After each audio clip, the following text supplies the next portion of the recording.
찬송가 408장입니다. 408장. 나 어느 곳에 있든지 늘 마음이 편하다.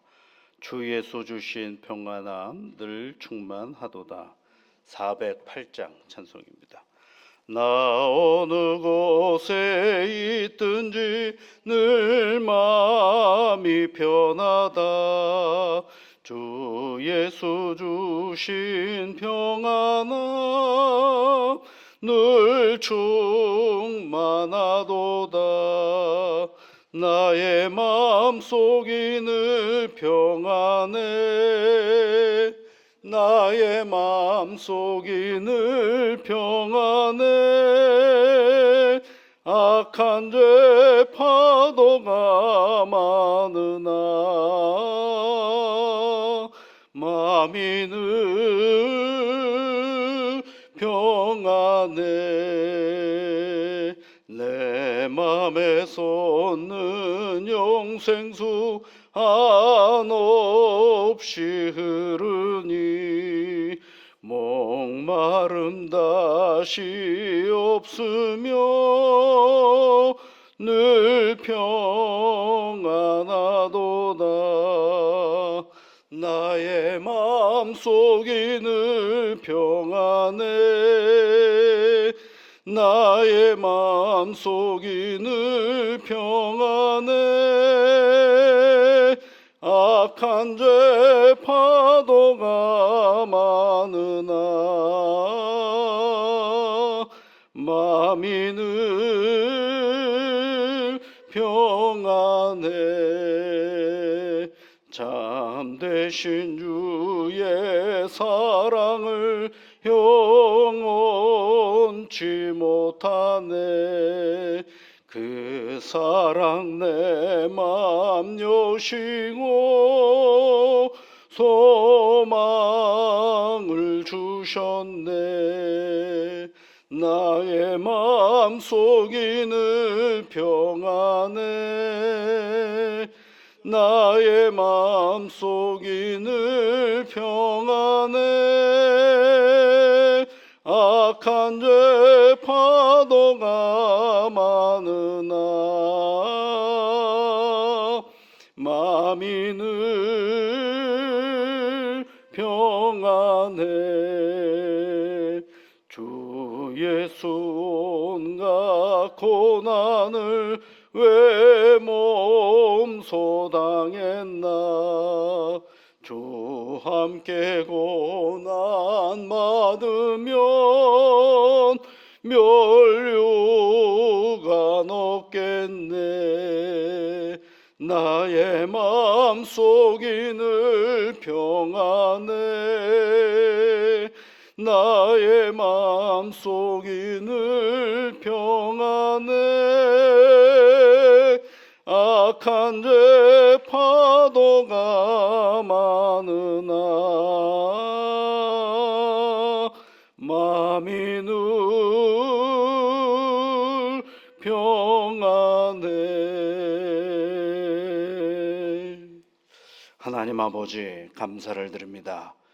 오늘도 저희들에게 귀한 날을 허락하여 주시고 이른 아침에 하나님께 기도하며 이 하루를 시작하게 하시니 감사 또 감사를 드립니다. 사랑하는 주의 자녀들이 하나님 앞에 간구하오니 주 성령께서 함께하여 주시옵소서. 복을 내려 주시옵소서. 오늘도 주님 안에서 늘 감사하며 주께서 주시는 참된 평안을 가지고 오늘 내게 맡겨진 인생의 본분들을 잘 감당하며 살아갈 수 있도록 지혜와 능력과 명철함으로 함께하여 주시옵소서.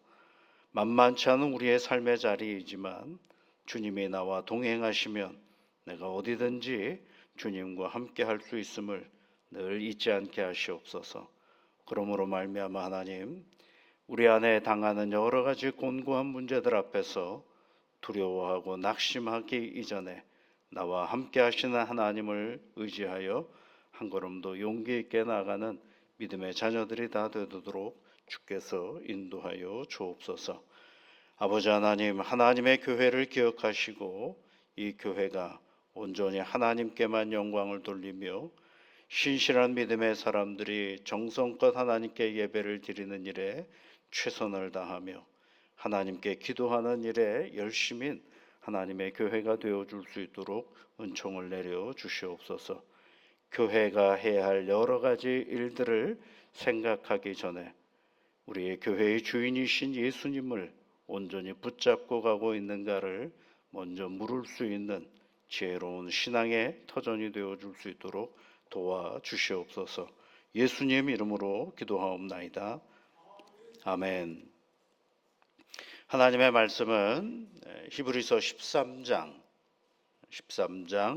10절부터 13절까지 말씀입니다. 우리 함께 같이 읽겠습니다. 우리에게 대제단이 있는데 장막에서 섬기는 자들은 그 제단에서 먹을 고난이 없나니 이는 죄를 위한 짐승의 피는 대제사장이 가지고 성소에 들어가고 그 육체는 영문 밖에서 불사름이라. 그러므로 예수도 자기 피로써 백성을 거룩하게 하려고 성문 밖에서 고난을 받으셨느니라. 그런즉 우리도 그의 치욕을 짊어지고 영문 밖으로 그에게 나아가자. 아멘. 우리에게 제단이 있는데 이렇게 표현되어 있죠. 우리에게 제단이 있는데 장막에서 섬기는 자들은 그 제단에서 먹을 고난이 없다. 이렇게 표현되어 있죠. 이 말씀이 위에 7절부터 9절까지 쭉 내려오다가 약간 달라지는 듯한 그런 뉘앙스를 가지고 있습니다. 우리에게 제단이 있는데, 그렇죠? 우리는 예수 믿는 사람을 얘기하고 그 예수 믿는 사람들에게 제단이 있다 그랬습니다. 지금까지 히브리서는 율법의 제사에 대하여 조금 거리감을 두고 있었는데 여기서는 다시 우리에게 제단이 있다 이렇게 얘기를 하고 있죠. 여기서 제단은 누구를 얘기하는 거죠? 바로 예수님을 얘기하는 것입니다. 우리에게도 진정한 제단이 있다라는 거죠. 그러니까 예수님을 모시고 사는 삶을 뭐라고 하냐면 그것이 우리 진짜 제단이다라고 말해주고 있는 것입니다. 그래서 장막에서 섬기는 자들 이 표현이 있죠. 여기서는 구약의 제사장들을 얘기하는 것입니다. 그 제단에서 먹을 고난이 없다. 그렇죠. 이 제단에서 먹을 고난이 없다. 이게 무슨 얘기를 하려고 하느냐 하면 이제 레위기에 있는 말씀에 보면 레위기에서는 여러분 대속죄일이라는 날이 있는데 그때 대제사장이 짐승의 피를 가지고 지성소로 들어갑니다. 그리고 나서 그 짐승의 육신을 어떻게 하느냐면 예루살렘 성 밖에 가지고 나가서 그걸 불태워 버리는 것이죠. 그게 이제 속죄일의 유대의 율법에 관한 이야기입니다. 그러니까 예수님께서 여러분 십자가에 못 박히실 때 그 십자가에 못 박히실 때 예루살렘 성 밖에 골고다 언덕에서 예수님 십자가에 못 박히시거든요. 그것을 신약의 표현으로는 영문 밖이다 이렇게 얘기를 하고 있는 것입니다. 그 육체는 영문 밖에서 불사름이라 11절에 있는 말씀에 보면 그렇게 되어 있죠. 근데 그것을 생각하면서 12절에 있는 말씀에 보면 예수님을 생각해 보라는 것입니다. 예수도 자기 피로써 백성을 거룩하게 하려고 그렇죠. 예수님의 피로 우리가 구원함을 받았죠. 그리고 성문 밖에서는 고난을 받으셨다. 성문 밖에서는. 그러니까 오늘 우리는 어떻게 해야 될까? 오늘 예수 믿는 우리는 어떻게 해야 될까? 우리도 그 치욕을 짊어지고 영문 밖으로 그에게 나아가자. 영문 밖으로 그에게 나아가자. 누구에게 영문 밖에 누가 계셨어요? 예수님에 계시잖아요. 그러니까 예수님께 나아가자라는 것입니다. 예수님이 짊어지신 십자가의 그 치욕을 우리도 짊어지고 예수님에게로 나아가자. 그랬죠. 예수님에게로 나아가자라는 이 말은 아주 굉장히 다양한 표현으로 우리에게 계속해서 얘기해주고 있죠. 예수님을 생각하자. 이런 표현이 있죠. 여러분 12장 2절에 있는 말씀에 보면 그는 그 앞에 있는 기쁨을 위하여 십자가를 참으사 부끄러움을 개의치 아니하시더니 하나님 보좌 우편에 앉으셨다. 3절 끝에 보면 이를 생각하라. 예수님을 생각하라. 이런 표현들이 있잖아요. 그것처럼 다시 우리가 생각해야 될 것은 뭐냐면 우리의 치욕을 짊어지고 예수님께로 나아가자라는 것입니다. 치욕을 짊어지고 예수님께로 나아가자. 이건 누구와 우리에게 말씀해 주신 예수님께서 마태복음 11장에서 우리에게 말씀해 주신 수고하고 무거운 짐진 자들아 다 내게로 오라 그 말씀하셨잖아요. 예수님이 그렇게 말씀하셨더라면 그 말씀을 들은 우리가 뭘 해야 되느냐면 누구에게로 가는 거예요? 예수님에게로 가는 거예요. 영문 밖에 계시는 십자가에 못 박히신 예수님께로 가는 것입니다. 무엇을 짊어지고요? 우리의 치욕을 짊어지고 가는 것입니다. 그러니까 믿음을 가지고 우리의 치욕의 짐을 지고 나갈 때 그 짐은 어떠냐? 가볍다라는 것이죠. 그래서 수고하고 무거운 짐진 자들아 다 내게로 오라. 내가 너희에게 주는 참 쉼이 있다라고 말씀하시는 거죠. 그러니까 여러분 예수 안에서 참된 쉼은 어떤 것이냐 하면 아무것도 안 하는 게 쉼이 아닙니다. 아무것도 안 하는 게 쉼이 아닙니다. 그럼 뭐냐? 진짜 쉼은 뭐냐면 예수님께 믿음을 가지고 내 인생의 짐을 그분에게로 가지고 가는 겁니다. 그러면 주께서 그 짐은 어떻게 하시겠다 그러세요? 쉽게 해주시겠다. 수고하고 무거운 짐진 자들아 다 내게 오라 내가 너희를 쉬게 하리라라고 말씀하지 않으셨습니까? 그런 거죠. 그러니까 우리가 예수를 잘 믿으면 이렇게 생각하는 사람들이 있어요. 예수를 잘 믿으면 인생의 문제가 없어진다라고 생각해요. 살아보니까 좀 그러시던가요? 내가 예수를 잘 믿었어요 지금까지요. 그런데 인생의 문제가 다 없어지던가요? 아니면 세상에 짊어지고 가야 할 짐들은 세상 사람이나 나나 다 똑같던가요? 똑같죠. 어느 땐 더 할 때도 있어요. 예수 안 믿는 사람은 덜 고생하는데 예수 믿는 나는 더 고생할 때가 더 많아요.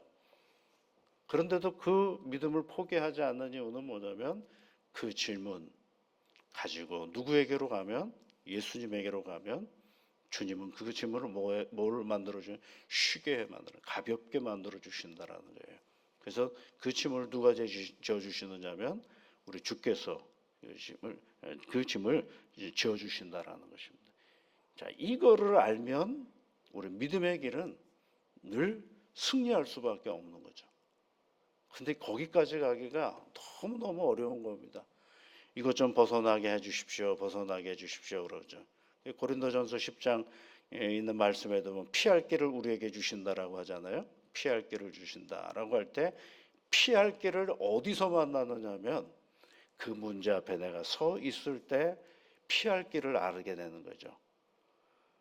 그 피할 길을 알려면 어디로 가야 된다고요? 그 문제를 지고 주님에게로 가면 거기서 우리 주께서 길을 만들어 주시는 것입니다.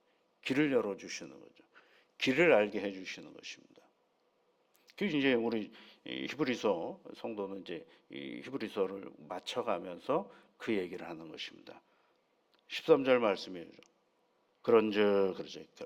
그런즉 결론이죠. 우리도 그의 치욕을 짊어지고 영문 밖으로 그에게 나아가자. 그러면 나아가자. 여러분 예수님께서 우리에게 주신 이 말씀을 우리가 기억하면서 오늘도 여러분 우리에게 주어지는 이 삶의 온갖 짐을 잘 짊어지시고 누구와 함께 가십시오? 하나님, 우리 주님과 함께 가시기 바랍니다. 그러면 주께서 그 짐을 어떻게 만들어 주셔요?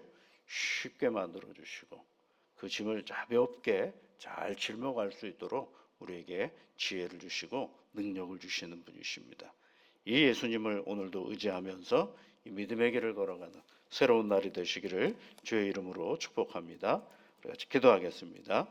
하늘에 계신 우리 아버지, 아버지의 이름을 거룩하게 하시며 아버지의 나라가 오게 하시며 아버지의 뜻이 하늘에서와 같이 땅에서도 이루어지게 하소서.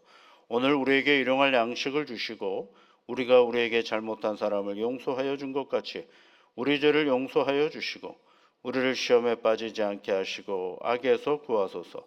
나라와 권능과 영광이 영원히 아버지의 것입니다. 아멘.